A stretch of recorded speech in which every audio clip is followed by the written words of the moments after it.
Guys, welcome to my YouTube channel Hyderabad trader. నేను మీ Manas. Friends, మీరు నా ప్రీవియస్ వీడియో చూసినట్టయితే అందులో Nifty mid term and short term పైన ఒక మంచి ఓవర్వ్యూ ఇచ్చాను. అది మీకు అందరికీ ఇన్ఫర్మేటివ్ అనిపించిందని అనుకుంటున్నాను. గాయ్స్, మరో వీడియోతో మీ ముందుకు వచ్చేసాను. మనం ఈ వీడియోలో కరెంట్ ఎకనామికల్ డేటాని కన్సిడర్ చేస్తూ నిఫ్టీ అక్టోబర్ మంత్ అనాలిసిస్ ఎలా ఉంటుందో చూద్దాం. మీ స్క్రీన్పై కనబడుతున్న 7 ఫ్యాక్టర్స్ని బేస్ చేస్తూ మనం ఈ అనాలిసిస్ని మొదలు పెడదాం. ఫ్రెండ్స్, మన ఫస్ట్ టాపిక్ వచ్చేసి మార్కెట్ టెక్నికల్స్. మార్కెట్ టెక్నికల్స్లో మనం ప్రైస్ యాక్షన్ చూసుకున్నట్టయితే మనకి ఆగస్ట్ సిరీస్లో మార్కెట్ అనేది ఒక హైయర్ రైజ్ ప్యాటర్న్ చేసినట్టు కనిపిస్తుంది. ఈ ప్యాటర్న్ ఇలాగే ఫాలో అయితే మనకి 25,000, 25,200 అబవ్ వెళ్ళే ఛాన్స్ కనబడుతుంది. దానికి ముందు సెప్టెంబర్ సిరీస్లో మనకి నిఫ్టీ అనేది 20 and 50 డే మూవింగ్ యావరేజ్ని బ్రేక్ డౌన్ చేసింది. ఇప్పుడు ప్రెసెంట్ అక్టోబర్ సిరీస్ స్టార్టింగ్లో మనకి ఎగ్జాక్ట్ 24,900 దగ్గర రెస్టెన్స్ కనపడుతుంది మూవింగ్ యావరేజ్ ప్రకారం చూస్తే. ఒకవేళ ఈ మూవింగ్ యావరేజెస్ని బ్రేక్ చేసి పైనకి వెళ్తే మనకి ఇంకా ఫర్దర్ షార్ట్ కవరింగ్ మార్కెట్లో జరిగే ఛాన్స్ ఉంది. లేదంటే కొత్త షార్ట్స్ బిల్డ్ అయ్యి మార్కెట్ మళ్ళీ ఒకసారి 24,500ని టెస్ట్ చేసే ఛాన్స్ ఉంది. దానికి సపోర్టివ్గా మనం నిఫ్టీ ఫ్యూచర్ చూసుకుంటే నిఫ్టీ ఫ్యూచర్ చూసుకుంటే చూడండి, మనకి ఇక్కడ 24,970 కనిపిస్తుంది మనకి అక్టోబర్ ఫ్యూచర్స్. మనం లాస్ట్ ప్రీవియస్ మంత్స్ చూసుకుంటే మనకి ఫ్యూచర్స్ ఎప్పుడైనా 100 to 150 పాయింట్స్ ట్రేడ్ అయ్యేది కనిపిస్తుండే, అట్లీస్ట్ 150 పాయింట్స్. ఇప్పుడు ప్రీమియం చూసుకుంటే మనకి ఓన్లీ 70-75 పాయింట్స్ ట్రేడ్ అవుతుంది. అంటే ఎవరు కూడా లాంగ్స్ పైన అంత ఇంట్రెస్ట్ లేదని కనపడుతుంది. అలాగే మనకి FIDI డేటా చూసినా కూడా మనకి ఇక్కడ రీసెంట్గా FIS అనేది లాస్ట్ కొన్ని మంత్స్ నుంచి అగ్రెసివ్గా సెల్లింగ్ పొజిషన్స్లో ఉన్నారు. వాళ్ళు షార్ట్స్ కూడా చాలా ఎక్కువ బిల్డ్ చేస్తున్నారు. దీనివల్ల మనకి నిఫ్టీలో మూమెంట్ అప్వర్డ్ మూమెంట్ వచ్చే ఛాన్స్ కొంచెం రెస్ట్రిక్టెడ్గా కనిపిస్తుంది. ఫ్రెండ్స్, మనం ఇంకొక మేజర్ అప్డేట్ చూసుకున్నట్టయితే లాస్ట్ వెనస్డే రోజు RBI నుంచి ఒక ఇంపార్టెంట్ అప్డేట్ వచ్చింది. అది మీకు ఇక్కడ స్క్రీన్ మీద కనిపిస్తుంది చూడండి. RBI kept repo rates unchanged at 5.5 says governor. ఈ న్యూస్ అనేది మనకి లాస్ట్ వెనస్డే రోజు వచ్చింది. ఆ రోజు బ్యాంక్ నిఫ్టీ అనేది ఒక మంచి మూమెంటం అనేది చూపెట్టింది మనకు. ఆ రోజు దగ్గర 1.5% దాకా పెరిగింది ఆ రోజు బ్యాంక్ నిఫ్టీ అనేది. దానికి రీజన్స్ వచ్చేసి RBI గవర్నర్ అంతా హాకీస్గా స్టేట్మెంట్స్ ఏమీ ఇవ్వలేదు. ఎకనామీ పరంగా కానీ ఫ్యూచర్ ఇన్ఫ్లేషన్స్ రేషన్స్ అవన్నీ చూస్తుంటూ హాకీ స్టేట్మెంట్స్ ఇవ్వలేదు. అది ఒక రీజన్ అయితే ఆల్రెడీ మార్కెట్ బ్యాంకింగ్ అప్డేట్స్ని పాజిటివ్గా ఎక్స్పెక్ట్ చేసి ఉండొచ్చు.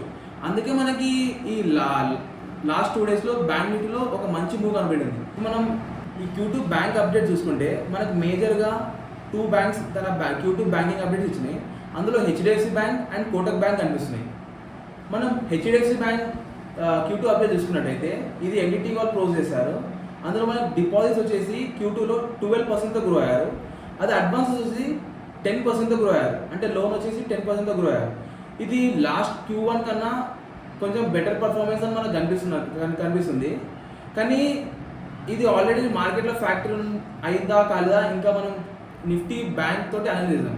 దానికి ముందు మనం కోటక్ బ్యాంక్ కూడా చూసుకున్నట్టయితే కోటక్ బ్యాంక్ కూడా Q2 అప్డేట్లో డిపాజిట్స్ వచ్చేసి 14%తో గ్రో అయ్యాయి. అడ్వాన్సెస్ వచ్చేసి 15%తో గ్రో అయ్యాయి. కోటక్ బ్యాంక్ కూడా చాలా ఇంప్రెసివ్ మూవీస్ ఇచ్చినట్టు మనకు కనిపిస్తుంది. ఇది మన బ్యాంక్ నిఫ్టీలో ఎట్లా రిఫ్లెక్ట్ అయిందని చూసినట్టయితే బ్యాంక్ నిఫ్టీ మొన్న ఫ్రైడే రోజు 0.44%తో గ్రో అయింది. 241 రూపీస్తో గ్రో అయింది.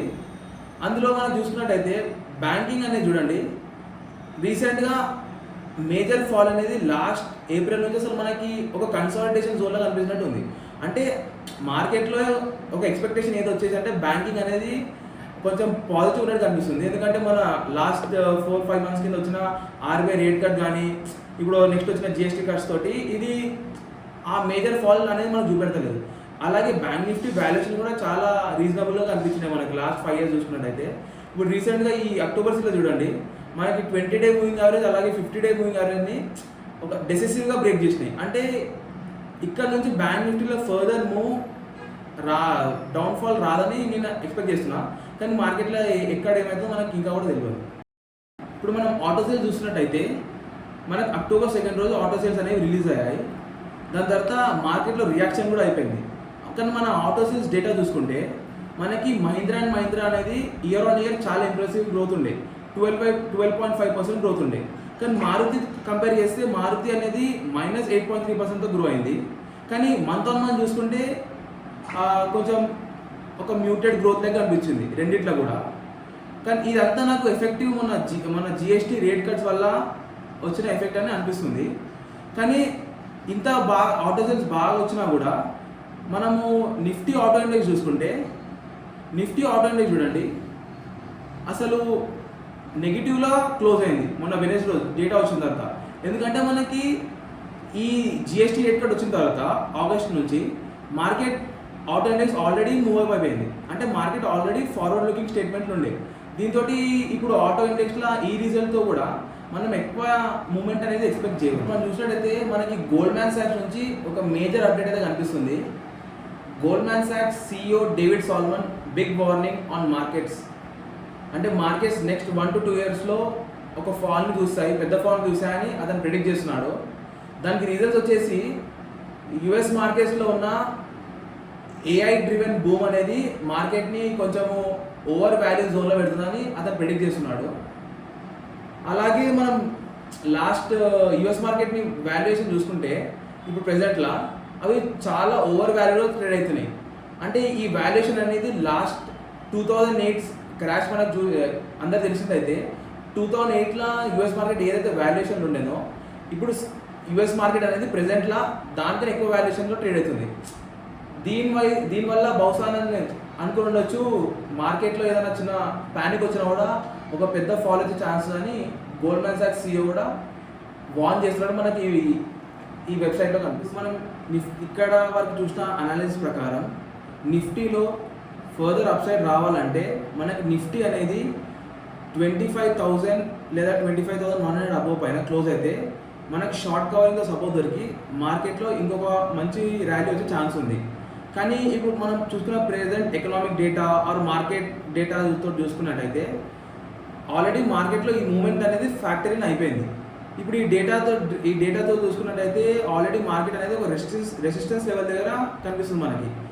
ఒకవేళ 25,000 అబోవ్ బ్రేక్ అయితే షార్ట్ కవరింగ్ వల్ల రావచ్చు. కానీ మనం ఇక్కడ చూసుకున్నట్టయితే రెసిస్టెన్స్ లెవెల్ నుంచి మార్కెట్ ఒకవేళ 24,500 బిలో వచ్చింది అనుకో మళ్ళీ ఒక బిగ్ ఫాల్ అయితే ఛాన్స్ మనకు కనబడుతుంది. మీరు ఈ వీడియో ఎక్కడో చూసి ఇన్ఫర్మేటివ్ అనిపించినట్టయితే ఒక లైక్ చేయండి.